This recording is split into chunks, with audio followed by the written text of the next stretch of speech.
here my notes just so that I can make sure I keep up with all my major talking points. The first thing that I said that I will give you guys is a way where you can see with your own eye that we are becoming more crystalline, or shall I say, crystalline.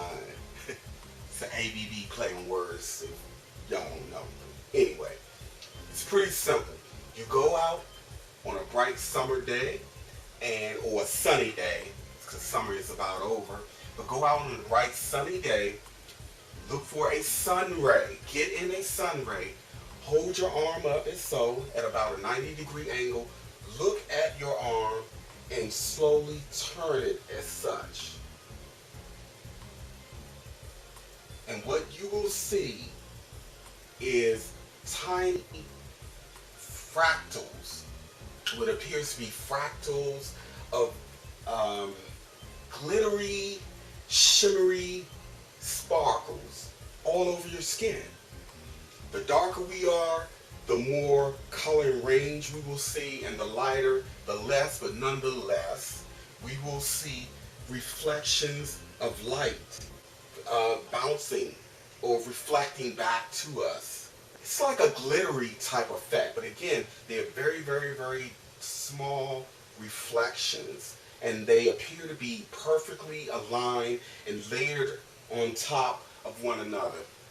This is, again, evidence that we are becoming more like crystals. What does crystals do?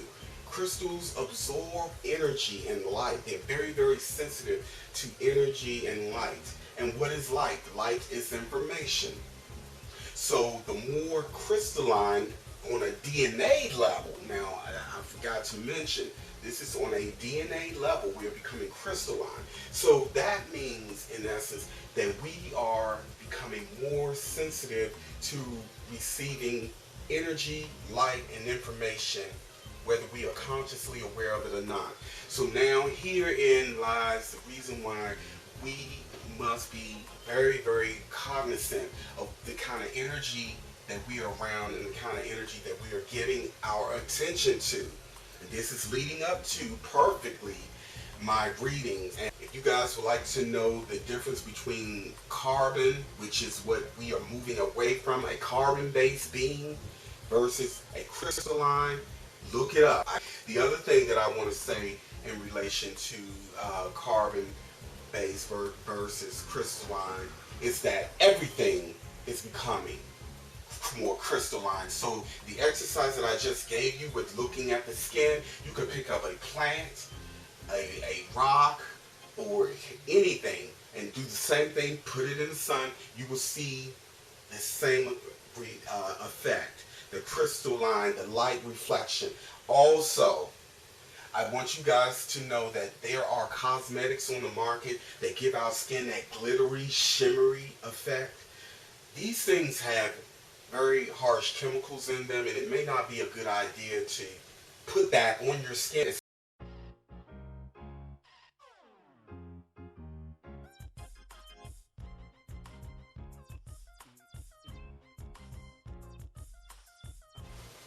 Now, before I get into these readings, let me tell you guys why September, and this particular month of September, is such a point of interest and such a point of focus.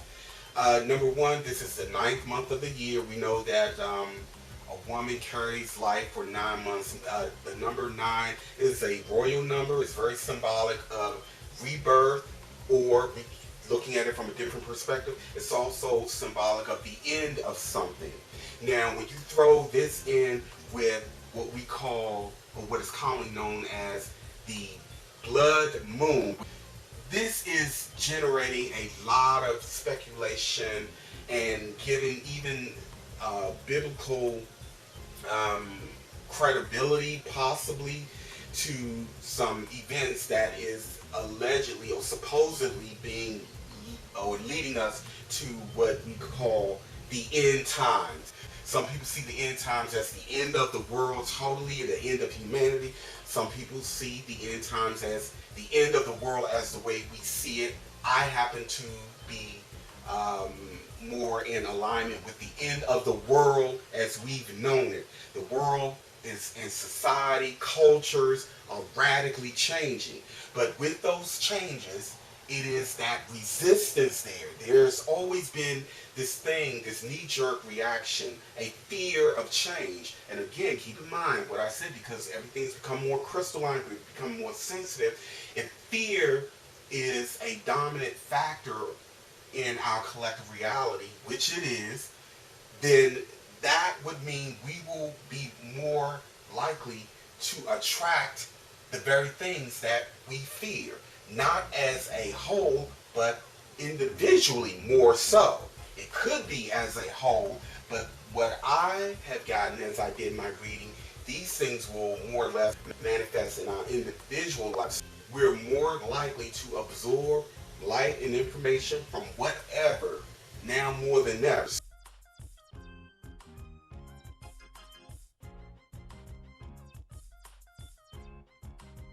How do I do my readings? Well, they come and they happen in different ways. When I was a little boy, it used to be simply picking up on what I was most sensitive to at the time, and I would just share it. For instance, there were a couple of times when my mother, unbeknownst to me at the time, I was about 10 years old, my mother was struggling financially to make ends meet, and she was praying for a financial breakthrough. And so, unbeknownst to me, I was used as a vessel to answer her. How so?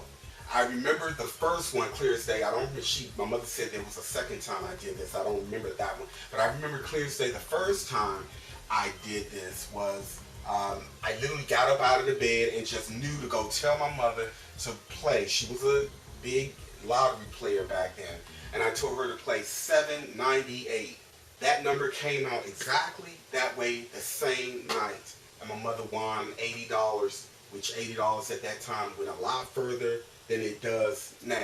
Now, having gotten that out of the way, that's one way in which I have read. Another way that I read is when I'm in the presence of someone and I pick up on their information field, and it comes in sort of like an impression, then that impression goes up. I can literally feel it traveling through my body, and I'm able to decode and give back to that person what I'm feeling. Sometimes I will do it if the urge is very, very strong, but most of the time if I pick up on something, being in someone's presence, or even looking at a video or picture, I don't put out what I always get, because some of the information that I get is personal, and it's not for me to judge, and it's not for me to point that out.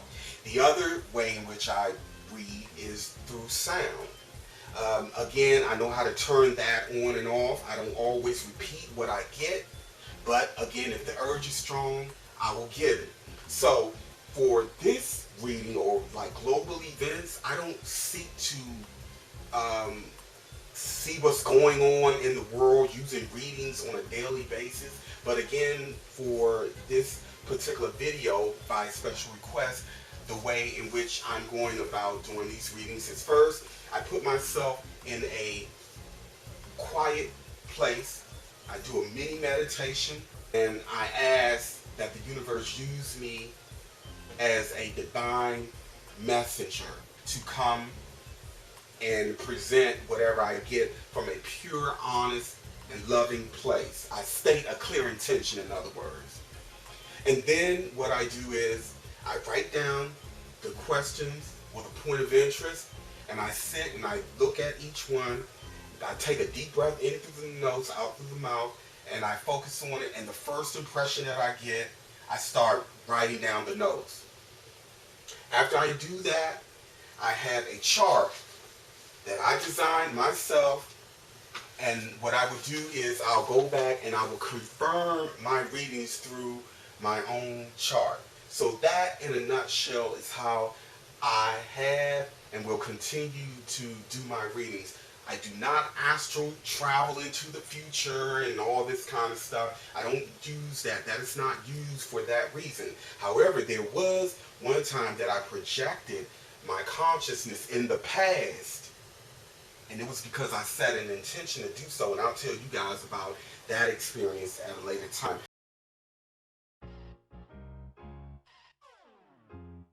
I did a calibration reading on the planet as a whole a couple of days ago, and it was at about 400 out of 1,000, and that clearly signifies that the planet is out of balance. That means negativity is dominating. So naturally, because of that, we're going to see more chaos. We're going to see more disharmony in the ecosystem. It's already happening now. As I was doing my readings, what was coming through very, very strongly, again, the end of the world as we know it. I am strongly getting that we are going to see far more UFO activity. Far more. Now, at this point, how should I put this? It should be no doubt in our minds that we are not the only life forms in all of infinity. Some of these things that will be seen are simply homegrown, created by us. Some of these things are life forms that have always been here, but because, again, we are becoming more sensitive and the veil is thinning, we will begin to start seeing more of these life forms. There's a great potential as well that there will be thousands of people who will witness an undeniable UFO in the sky during this is football season is coming in. So during the football season, during a major football game, there is a strong possibility that thousands of people will witness a UFO at the same time. And it will be one of those things where we can't just talk it away or ignore it. It will be undeniable. Now I say possibility because this is one of the things I need you guys to be clear on about readings. When we do readings based on what could happen in the future as we perceive it, due to free will and not always having all the variables at one particular point, events could change. So this is why there's no way on earth any one person can predict anything with 100% accuracy 100% of the time. War with Russia. This is one of those things that's out there. It's very common amongst the conspiracy theory group. And based on what I'm getting, I am picking up on the potential, but I do not see a war with Russia playing out based on the current trajectory that we are on now. I am getting that there will be resolutions and a transition model to quell that potential for war with Russia. The same thing with China. The potential is there, but again, I see some kind of transition where both sides will have a win-win situation and war will not be necessary. Jade Helm's 15. I'm not going to get into what that means. If you guys want to know more about it, look it up. I'm going to put the name right underneath so you can look it up, what that is and what it means. When I did my reading on that, that feels like a real possibility. There are exercises going on around this. And yeah, the exercises are not pleasant, but because of the fact that there are honorable men and women of all races and nationalities who are aware of this, and again, they are honorable men and women who have taken their oath to uphold the Constitution. Okay, there's some people out there that does not take their oath lightly at all, and then there are those who, oh well, the right dollar or the right rank, they'll do whatever. You know, they're bullies who are given an opportunity opportunity to abuse a situation, so on and so forth. But again, there are people out there who absolutely take what they do very seriously, and they are honorable, they're fair, they're not giving way into race and gender and all this stuff. They are here to protect the people. And because they are honorable people in these positions, what I'm getting is that this stuff will be held in check. It will not manifest in the way that the doomsdayers are putting out there. It's being kept in check, and it will be based on the current trajectory. It will not come into full fruition. There are many things that are on the table that are real, that are not faked and scripted, that will not come into fruition on a global scale because of the honorable beings on the ground and beings that we don't see who are thwarting a lot of stuff. And let me tell you, if it weren't for these honorable beings, you talk about hell on earth.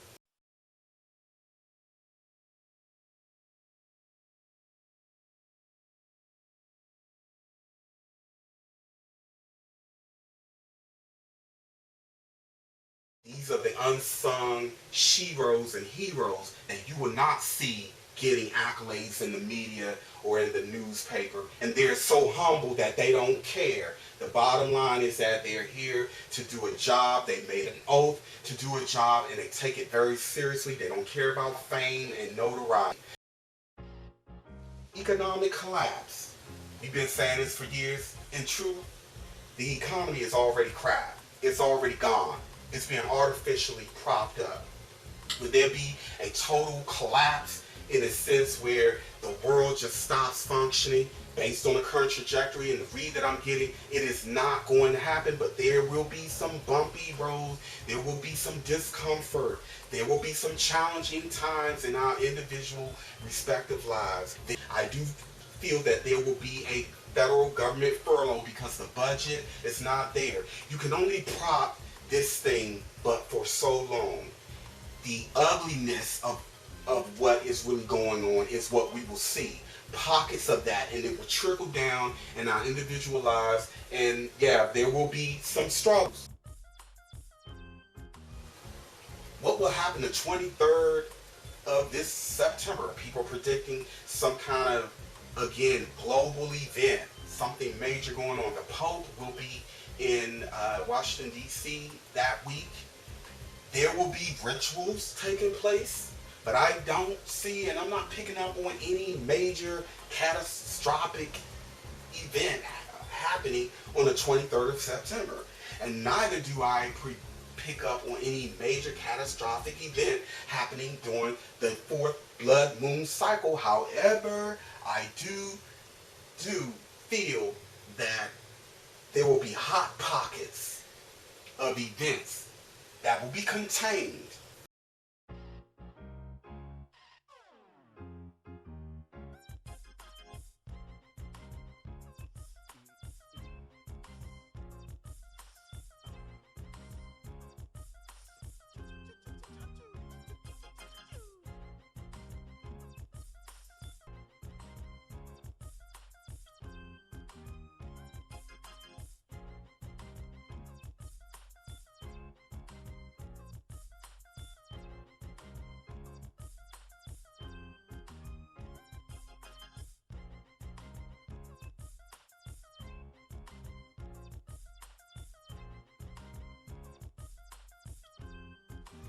A race war. A race war. Wow. Alright. Based on the current trajectory that we're on, there will be pockets where there will be individuals and groups warring and baiting based on the perception of race. Now I say the perception of race because from my perspective, it's bigger than race.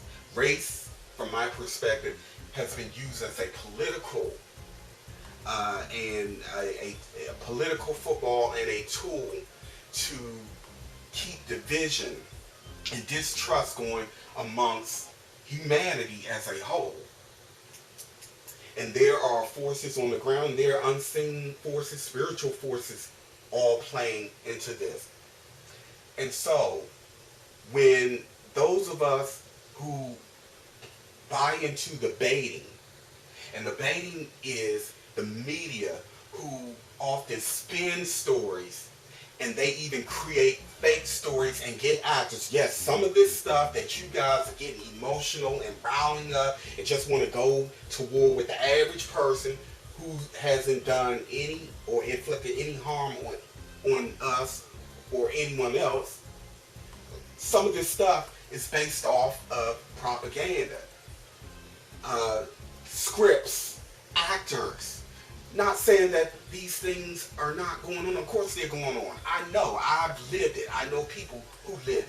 And it's unfortunate that in this day and age we still have to be having this dialogue. But it is, again, because there has never been any real concerted effort to tackle and take down this program of racism. And so, in a strange, twisted way, there are those of us who come here to take on a particular plight to force a national dialogue. And as they often say, the revolution will not be televised. There's a lot going on behind the scenes that will never be televised, that is working towards finally dealing with this subject matter head on.